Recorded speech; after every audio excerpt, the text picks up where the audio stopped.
Live going. There we go. There we are. Hey everybody, welcome to the TNA NXT Aftershow. Um, the Thursday Night Wars, whatever you want to call it. As you can see, I'm not Eamon. Eamon's off doing something a lot more fun than what we just witnessed. He's gallivanting, and he was right to not watch this week. Oh, gee. First of all, All right. Well, let's start with NXT. First of all, the guy you just heard right now is Yeah. Mr. Mad Mike. Hi, Mad. Hi. Mike. I've been away for a few weeks, and God, why did I pick this week to come back? I don't know. Okay, let's start with good news. Well, hold on. First, since I didn't watch Legends House, give me one thing you learned from Legends House. Tony Atlas is amazing at drawing clowns. Excellent. Okay, I did not know that. I appreciate that. Okay. Okay. NXT. One word. Michael Q. Madness. Go. Oh, one word for NXT: recyclable. And I mean that in a good way. Yeah. I just saw that after I said it, but I mean that in a good way. Shocking. Yeah. Okay, that's good. And I say that because Tyson Kidd won. They're doing something with Tyson Kidd. They're doing something with Tyson Kidd, which is more than Natalya can say. Is it too odd to say Total Divas bump? Unless it's the NXT bump for Total Divas. Okay, that's a fair point. Yeah. That's a fair point. That actually makes more sense. Yeah. But the main event was unbelievable. It was a very, very good match. Unbelievable. It was very, very good. It kind of capped off a lackluster NXT though. But the matches were lackluster, but the promos were great. And I think next week it's going to be, I think they said either next week or at the big pay-per-view, not pay-per-view, the big thing they're having. It's actually going to be Bo Dallas versus Big E. Yes. and I believe the first name, like JBL gave them 5 options, 5 choices, 5 guesses. What was the first guess? John Cena. John Cena. Hey, to be fair, if you're gonna start guessing, you start guessing high. Yeah. And JBL just laughed in Bo Dallas's face. Oh. All right. Bo Dallas is. I'm just gonna say it right now. Bo Dallas is gonna be amazing when he comes up. Side note: I want the number to the Bo Dallas hotline. Yeah, he never gives the number out. I just want to call 1-800-BO-LEAVE and see. Wait, actually, BOLIE. Oh my God, it's enough numbers. I just want to call 1-900-BO-LEAVE. Just 1-900 or 1-800, one of them. 1-800-BO-LEAVE. Because that's enough to actually be a real number. BO. We'll do it afterwards. Okay. Because we got a show to do. But oh my God, if that's a real thing, I will die. I will literally die. And there's more. Like you said, literally and figuratively. No, I mean I will actually kill myself. Oh, don't listen to what EC1 had to say. No. All right, yeah, that's a good. We'll get into that later. That's a good point. I will not take his advice. But I forgot about that. The Ascension had a match.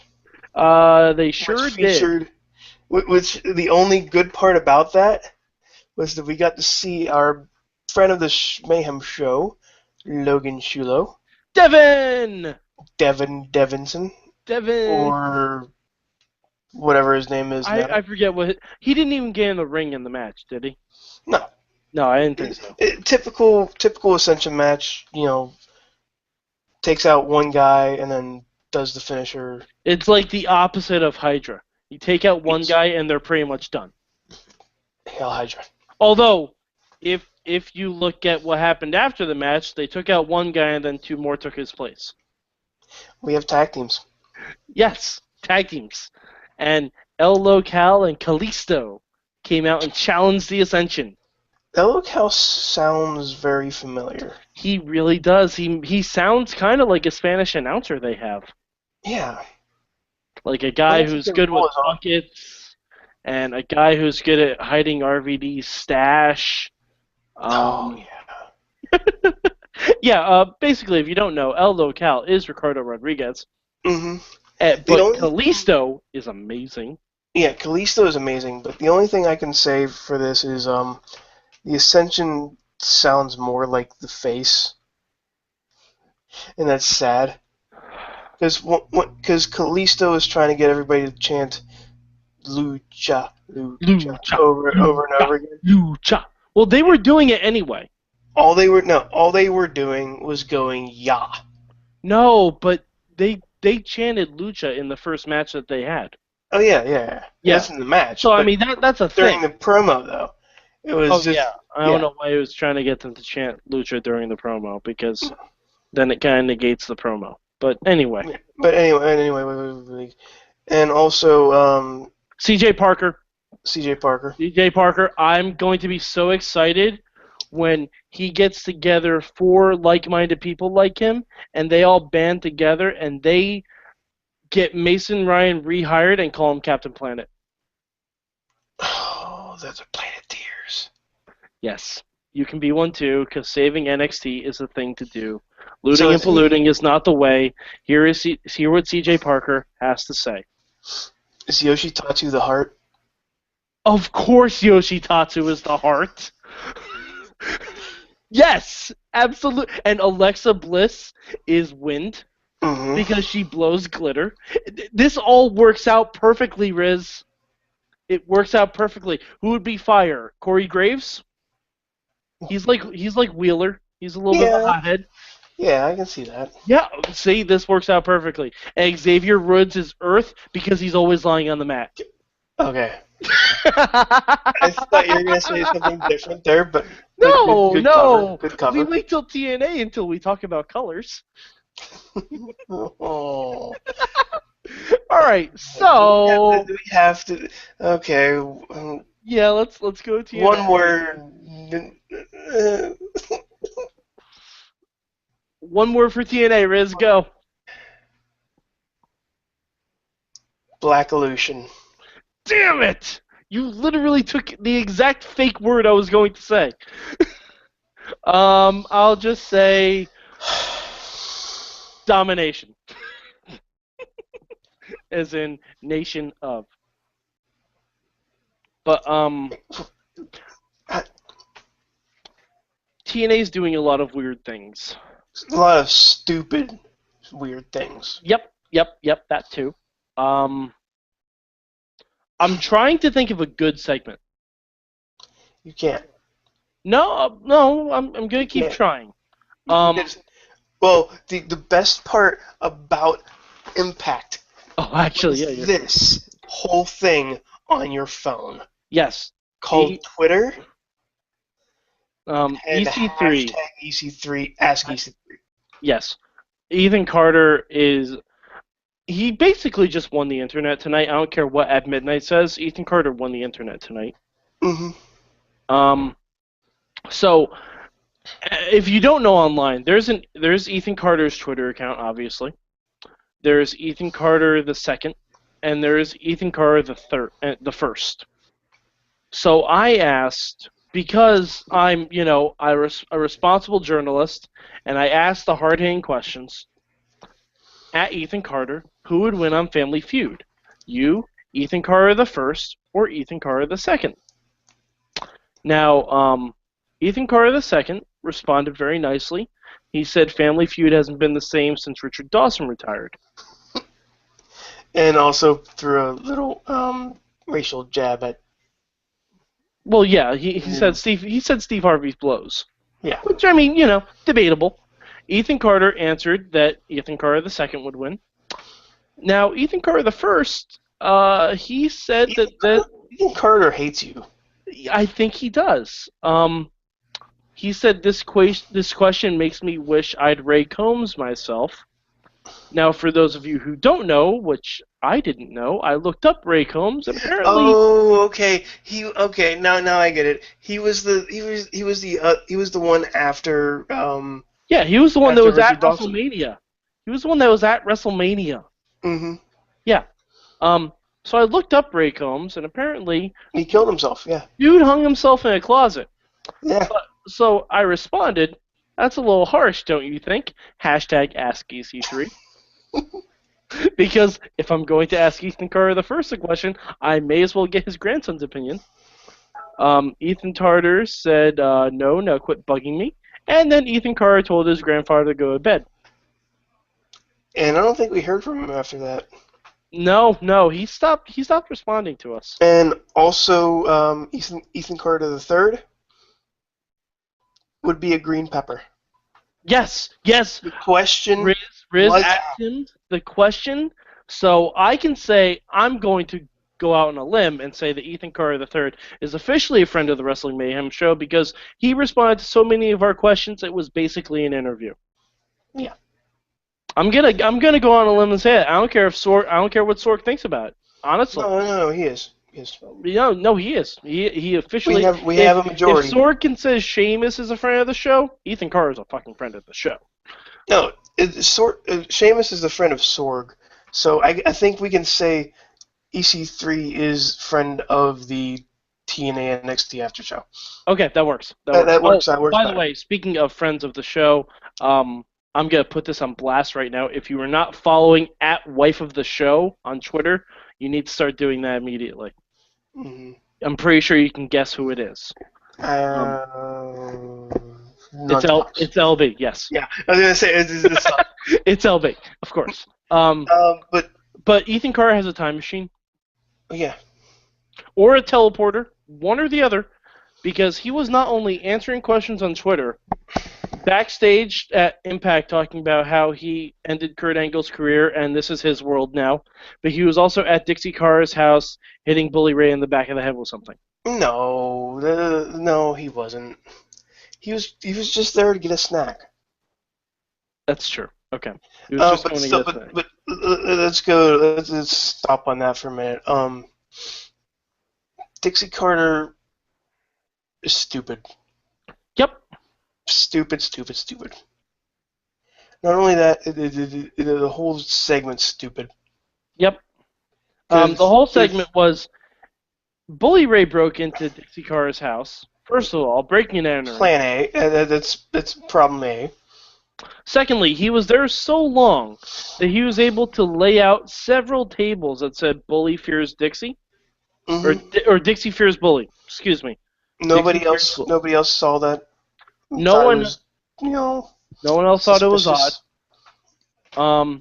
So Dixie and Rockstar Spud show up to Dixie's house, which really oddly, the kitchen looks a lot like someone else's kitchen. It looked like Sam Shaw's kitchen.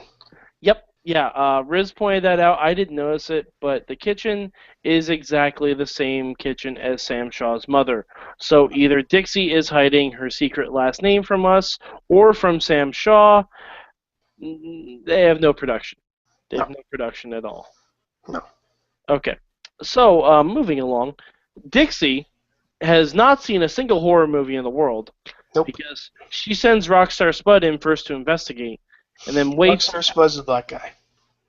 Yeah, kind of. Yeah. No, because no, he's evil. So I guess he is a black guy. But Rockstar Spud's tuxes are amazing, sir. I know you're listening because why wouldn't you be? Bravo, with the tuxes and the bow tie attached to the neck brace. Very Joel Gertner of you. But Rockstar Spud gets kidnapped, essentially. And Dixie actually goes in to rescue him. Very nice of her. Now, here's my problem with that. If you know somebody's in your house with a hostage. Yep. Would you go into that house? Of course. You wouldn't By of call... course, I mean, I would wait till the police get there, and then I would go in. After the police have left. Yes. And I'm putting too much into this. Okay, so I'm putting way too much into this shit. Basically, Bully trapped Dixie in one of her many rooms of her house, and said that this would all be over if Dixie just admitted that she was scared of Bully Ray. I don't see why this is difficult. And also, Bully is mad at Dixie because Dixie's mad at Bully's decision that he made at Lockdown to give MVP the company. Say that again. Bully is mad at Dixie because Dixie didn't like that Bully gave the company to MVP. Now, I don't think Bully's been watching the show recently because giving the company the MVP hasn't exactly turned out all wine and roses either. See Black Illusion. We'll get there. But before we get there, I think we need to talk about one other thing that confused me and saddened me at the same time. And I'm not talking about the menagerie because that's awesome. That shit is great. Mm-hmm. That's the only positive on TNA. I like the menagerie. But Rizz, what are they doing with Sam Shaw, and why does he look like John Cena from the Marine?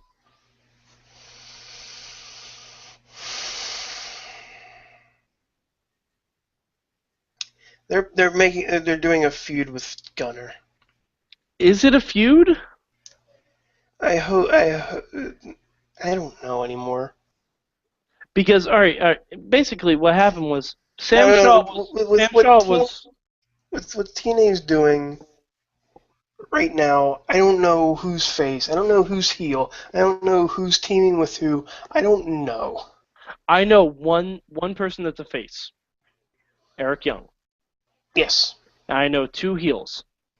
Angelina Love and Velvet Sky. Well, actually, 3 heels, and we'll get that later. Well, all right, yeah. But Gunner visited Sam Shaw and just said, "Hey Sam, I think you need someone to talk to." And that was all we saw of that. That was it. And oh yeah, Sam Shaw in a padded room. Yep, which was not padding. No. It was very clearly white pieces of paper. Okay, so now let's get to the big MacGuffin in the room. So there was a way too long fight between MVP and Eric Young, and it ended up with a bearded champion with an injury. And and someone trying to take advantage of it by saying, "Okay, you'll defend the title against me tonight." Rizz, do you want to take it from there? Well, said bearded champion goes into the match, and then at the end of the match, a younger version of the authority figure who goes by his initials. Yeah, of the authority figure who goes by his initials came down to the ring and helped out the authority figure. Mm-hmm. And then a bigger version of the authority figure, muscly former MMA version. Yes. Bald head. Yep. Version of the authority figure came in and triple teamed the bearded champion who is injured. All right, if you guys can't read between the lines, MVP. It's the same freaking thing. MVP, Kenny King, and Bobby Lashley are now the heel Black Evolution in TNA. It's the same thing. So Evolution is no longer a mystery. It's a blaxploitation film. It's stupid. I will give them this. I like seeing Bobby Lashley as a heel. Because that is something different, something we haven't seen. I like Bobby Lashley as a heel. I like that in theory. However, the rest of this, I hate. I hate everything. Like, we thought initially that they were going to have Eric Young have to go for surgery. But then we realized, no, they taped this weeks ago. They can't possibly have done that. No. So they're going to do the next best thing. They're making Evolution. I'm going to say it again. It's stupid. It's insane how similar these two storylines are. Because if we have a bearded champion who faced a masked former friend, and after he beat masked former friend, he had to go through the authority figure, who then hired 2 more guys to be with him. Yep. And then injure a body part almost severely. All right. Now, Rizz, what do we want to call them?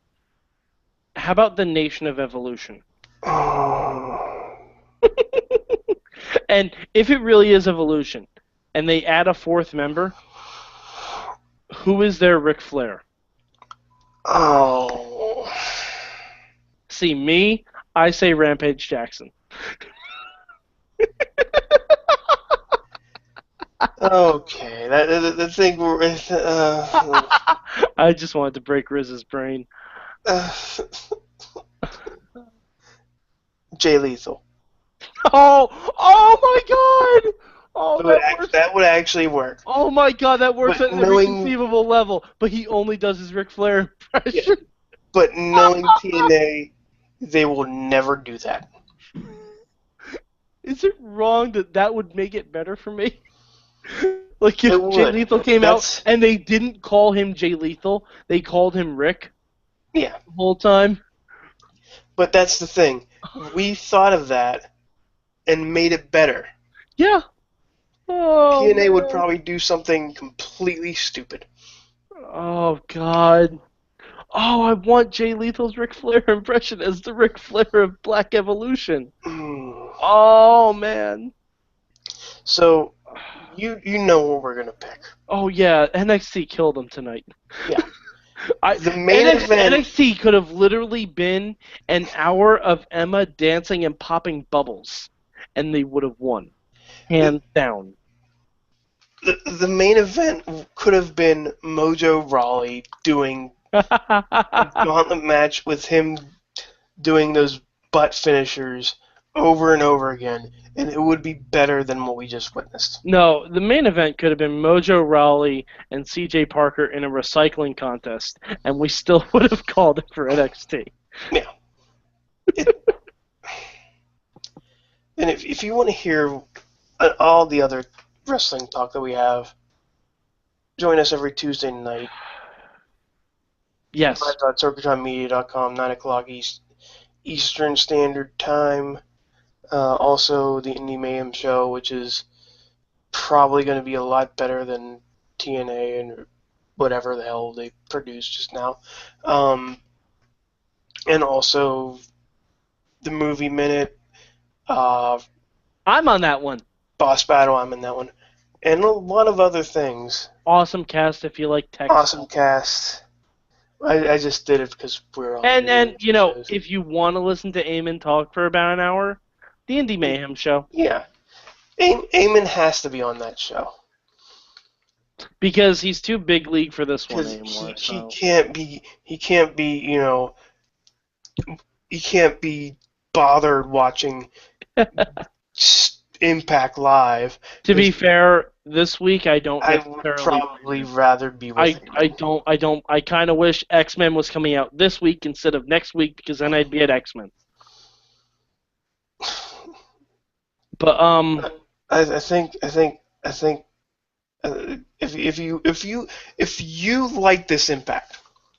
Oh my God! If you like this Impact, if you like this Impact, please tell us what medication and why. Tell us what medication you were on, and how we can obtain some, and then we will indulge in that before we watch Impact. Because, I mean, you guys know me. I generally stand up for Impact, but pretty difficult to do that this week. Like I said, the best part about Impact was something that wasn't on Impact. But not surprisingly, still Ethan Carter related. Yeah. And if you, you know what, you'll figure it out. Go to our site, buy the T-shirts. Buy the T-shirts. If you don't want to buy our T-shirt, if you don't want to buy our T-shirt, buy the Connor the Crusher shirt. Make yourself a better person doing that. And they have TNA stuff on there too. If you want to go to ProWrestlingTees.com, they have TNA gear, like I don't know, DJZ. They have former TNA members of Bad Influence. Well, Kaz still has a couple of appearances left in his awesome X-Men tights. He looks so sad without him, though. He really did. Like I didn't notice this last week, but he went for a high five for Christopher Daniels, and there was no one there. Other than that, thank you guys for watching. We'll see you next week. Bye. Nation.